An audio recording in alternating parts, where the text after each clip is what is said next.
Mga ka-idol, good afternoon. Welcome to my vlog. This is Thursday, January 30, 2025. So, for today's video, ang ating topic ay meron na namang client na nangate. So, pag sinabing nangate, yung nabitin na nakulangan. So, kailangan na nating alamin. Tara, let's go! What's up mga idol? Magandang tanghali sa inyo at narito ang ating bagong project. So, itong bago nating project ay ida-drop kit natin tong adventure na to. So, binadelip natin to. Kung matatandaan nyo, siya yung sinervice namin na nagulat siya at ginawa namin ng 1 oras. So, yan mga idol. Siya yun. So, nandito siya kasi nabitin yung ano niya, nabitin sa taas, kaya magpapadrop kit siya. So yan muna. Yan, yung comfort shackle is tinuwid yung kanyang mold eh. So bali wala, tatanggalin ko na yan. Yan, tatanggalin ko yung kanyang comfort shackle. Dahil ang nangyari sa molly niya, tignan nyo maigi mga idol. Ayan ang nangyari sa kanya.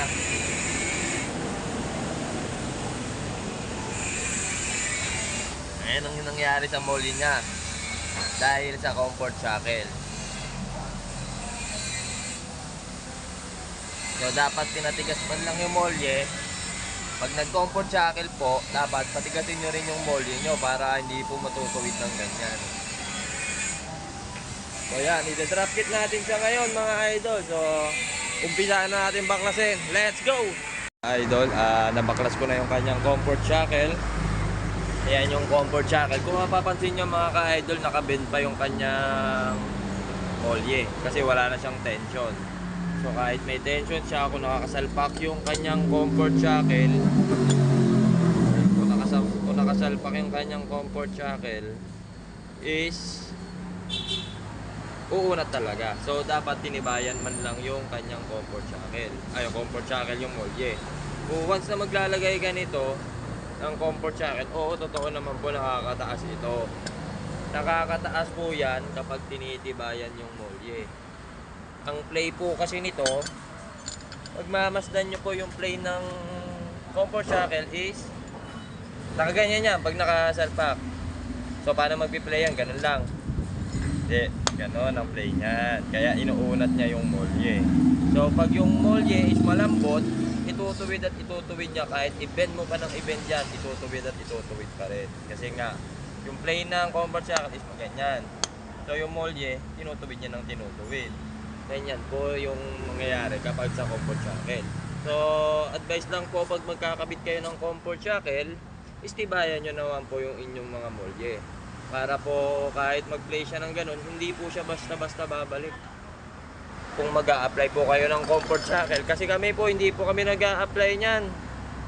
Ang ginagamit po namin is the best in the west. All stock pa rin po. Tulad ng gagawin natin dito. Papalitan natin tong comfort shackle na yan. Da-drop kit natin siya. Papalitan natin yung shock na kinabit sa kanya. Pang Montero. Pang Montero yung kinabit sa kanyang shock. So, wala. Tapon. Benta. Tapos, ida-drop kit natin siya. So, ano ba pag sinabing drop kit? So, drop kit is kasama na yung suspension sa pagtaas. So, pag sinabing suspension lift, iba po yung suspension lift. Iba rin po yung body lift. At iba rin po yung drop kit. So, pagdating sa mga lift, tatlong klase po yan. Body lift, suspension lift, drop kit. So yung drop kit, tataasan natin yung mga kanyang mounting.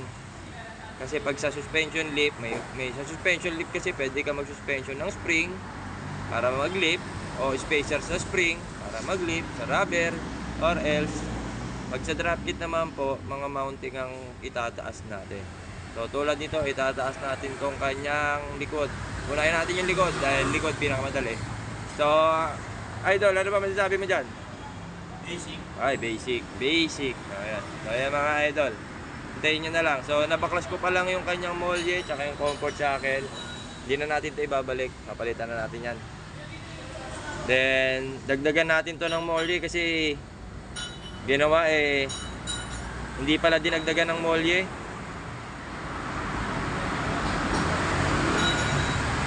O hindi dinagdagan ng molye, yun pa rin. Suspension lip ba yun? Shackle lang nilagay. Paano naging suspension lip yun? Hanger lang pinalitan mo, di paano naglip yun? Binend mo lang, suspension na.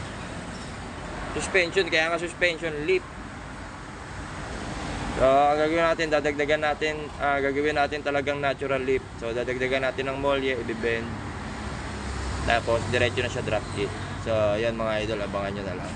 Yun na mga idol, nandito na tayo sa harap at inuumpisahan na natin yung drop kit or drop box. Ayan yung pang harap niya, binaba na natin. So, ano na yung support niya, hang na rin.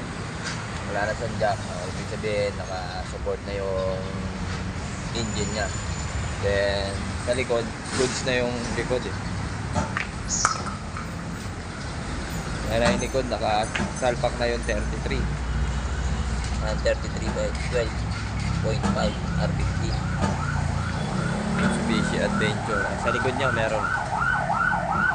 Sinasalpakan din ng 33, pero sukat niyan 35. Suso D-Max. Ayan yung sa likod niya. So, back to back yung gawa natin ngayon. Pero di pa rin matapos siya kasi lalagyan pa natin yan ng differential sa harap. Nakaabang lang yung 4x4 niya pero walang kaluluwa yung differential niya. So, may buto pero walang kaluluwa. So, bukas baka lagyan natin ng kaluluwa. Nakaabang lang yung pangilalim niyan. So, wala siyang 4x4. Pero nakaabang pati sa transmission doon. Sa transmission nakaabang din. So bukas lalagyan natin yan ng bungo para magamit yung 4x4. Then sa likod, all goods na. So drop kit ng likod, all goods na tayo. Lalagyan na lang natin yan ng shock. So okay na yung binalik natin siya sa hanger. Ayun yung comfort shackle niya. So hindi siya kasi advisable pagdating sa mga off-road comfort shackle. So binalik natin yung stock niya. Buti na lang merong sa atin ng shackle. Binalik natin yan.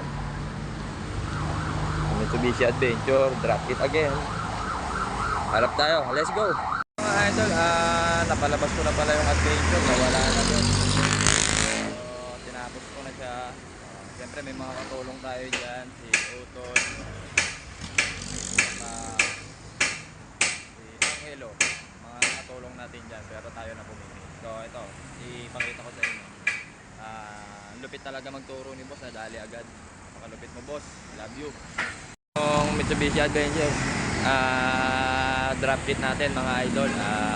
Natapos na natin. So stepboard na lang ang ikakabit. At ayan, ikabit na natin.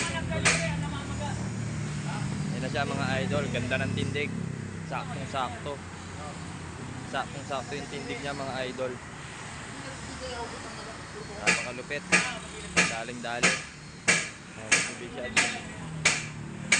yan,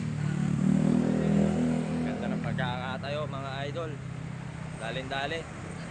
2025 Mitsubishi Adventure drop kit mga idol. Finished product. Alright, cheers!